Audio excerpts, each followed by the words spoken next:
പഞ്ഞിക്കെട്ട് പോലെ ഇച്ചിരിപ്പോന്ന ഒരു പൊടിക്കുഞ്ഞിന്റെ ശരീരത്തിൽ എണ്ണിപ്പറഞ്ഞാൽ 51 മുറിവുകളാണ്. കുഞ്ഞുകാലടിയിൽ ഓരോ വിരൽത്താഴെയും സിഗരറ്റ് കുറ്റിയിൽ കുത്തിപ്പൊള്ളിച്ച വ്രണങ്ങളാണ്. കയ്യിൽ കിട്ടിയ കമ്പും കോലും കൊണ്ട് അടിച്ച് തൊലിപൊളിഞ്ഞ മുറിവുകൾ ആഴവേദനയുടെ ചോരകല്ലിക്കലാണ്. മൂർച്ചയുള്ള എന്തോ കൊണ്ട് കുത്തിക്കീറിയ മട്ടിൽ ജനനേന്ദ്രിയത്തിൽ ആഴത്തിലാണ് മുറിവ്. പൊടിച്ചു കളഞ്ഞ 2 കുഞ്ഞിക്കൈകൾ, തലയിൽ നീർക്കെട്ട്, ചതവ്, മുറിവ്. കൊല്ലാക്കൊല ചെയ്ത് കൊന്നതാണ്.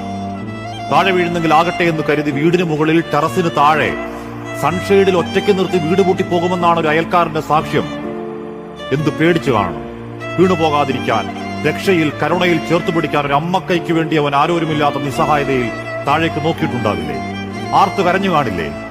എത്രായിരം മനുഷ്യരാണ് മക്കളില്ലാത്ത വേദനയിൽ കുഞ്ഞിക്കാലിന് കാത്തിരിപ്പ്. എന്നിട്ടും അവർക്കൊന്നും കിട്ടാതെ ഏതോ നരകത്തിൽ പോയി പിറന്ന് കുഞ്ചിക്കലെന്തെന്നറിയാതെ, സ്നേഹമെന്തെന്നറിയാതെ, എരുതീ വേദനയിൽ ദേഹം മൊത്തം തറഞ്ഞ മുറിവിൽ ചോര വാർന്നെങ്കിലും നീ രക്ഷപ്പെട്ടു പോയതാണ്. ഇതൊരു കരുണയില്ലാത്ത ലോകം. ആ സ്വർഗത്തിൽ